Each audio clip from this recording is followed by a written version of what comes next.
Hello everyone, আমি চলে আসলাম আপনাদের সাথে আজকে অনেক সুন্দর একটি এক্সপিরিয়েন্স শেয়ার করতে। আমি পিঙ্ক পার্ল বাই জিনিয়া থেকে জিনিয়া। এই যে রেস্টুরেন্টটা আপনারা দেখছেন, এটার নাম চায় যায়। এটা কাশ্মীরের অনেক কিউট একটা রেস্টুরেন্ট, যেটার কথা আমি সবসময় আমার কাশ্মীরি ফ্রেন্ডের থেকে শুনি। অ্যান্ড রেস্টুরেন্টটা আসলেই অনেক কিউট। এই রেস্টুরেন্টে লায়লা মজনু মুভির শ্যুটও করা হয়েছিল। চায় জায়ের একটি স্পেশালিটি হলো এখানে কয়েকশো রকমের চা পাওয়া যায়। চায় জায়ের আরও একটি স্পেশালিটি রয়েছে, সেটা হচ্ছে কাশ্মীরি ট্রেডিশনাল আর্টওয়ার্ক পেপার মাসি। এই যে ওয়ালগুলোতে দেখা যাচ্ছে, চেনারের পাতাগুলো দেখতেও বেশ ভালো লাগছিল।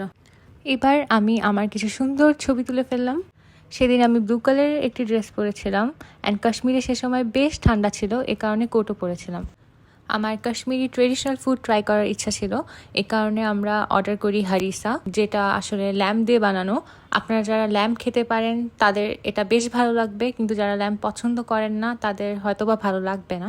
কিন্তু যারা ল্যাম্প পছন্দ করেন আমার মনে হয় তাদের এটা বেশ ভালো লাগবে। হারিসার সাথে যে কাবাবটা, এটা অনেক টেস্টি, টেন্ডার অ্যান্ড জুসি ছিল, অ্যান্ড সাথে সার্ভ করা হয়েছিল কাশ্মীরি ট্রেডিশনাল ব্রেড।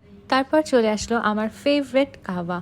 এই কাহওয়াটা আমার কাশ্মীরে ট্রাই করা বেস্ট কাহওয়া। অ্যান্ড কাহওয়া আমার এত ভালো লাগে, এটার একটা কারণ হচ্ছে কাহওয়ার মধ্যে অনেকগুলো নাটস থাকে, স্যাফরন থাকে, সাথে থাকে আমার ফেভারিট গুলকান্দ। গুলকান্দ বানানো হয় গোলাপের পাপড়ি দিয়ে। গুলকান্দের সাথে কাহওয়া খেতে কি যে ভালো লাগে, সেটা আসলে বলে বোঝানো যাবে না। সেদিন কাহওয়া খেয়ে আমি কাহওয়ার ফ্যান হয়ে যাই। তারপর আমরা আমাদের ফুড এনজয় করি। এত সুন্দর ঠান্ডা ওয়েদারে, এত সুন্দর এনভায়রনমেন্টে হারিসা অ্যান্ড কাহওয়া খেতে আমার খুব খুব খুব ভালো লাগছে। নেক্সট টাইম কাশ্মীরে আসলে আমি অবশ্যই চায় যাইতে আসবো। অ্যান্ড আমি সবাইকে অনেক স্ট্রংলি এই কাহওয়াটা রেকমেন্ড করি, কারণ আমার কাশ্মীরে খাওয়া বেস্ট খাওয়া। কাশ্মীরে উইন্টারে বাংলাদেশের চেয়ে অনেক বেশি শীত পড়ে, এবং কাশ্মীরের স্নোফল সাথে গরম গরম কাহওয়া, গুলকান্দের ফ্লেভার চিন্তা করলেই মন ভালো হয়ে যায়।